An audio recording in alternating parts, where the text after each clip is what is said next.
আমি জিজ্ঞাসা করবো, আপনি ওঠান। কি করবো? ওঠান তো, আমি জিজ্ঞাসা করুন।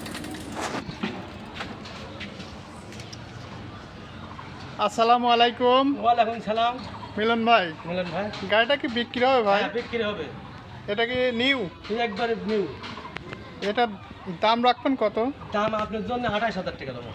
কত? 28,000 টাকা? 1,28,000। দাম দাম করা যাবে? দাম দর তো করেনি, দাম চাওয়া 32। তাতে কি ব্যাটারি নতুন? নতুন, টোটাল নতুন। কার হাতের গাড়িটা? হ্যাঁ হ্যাঁ, কার হাতের গাড়ি? এটা হচ্ছে লাদেন হাতের গাড়ি। আর তোরা লাদেন হাতের গাড়ি? হ্যাঁ, আচ্ছা ঠিক আছে ভাই, ওকে।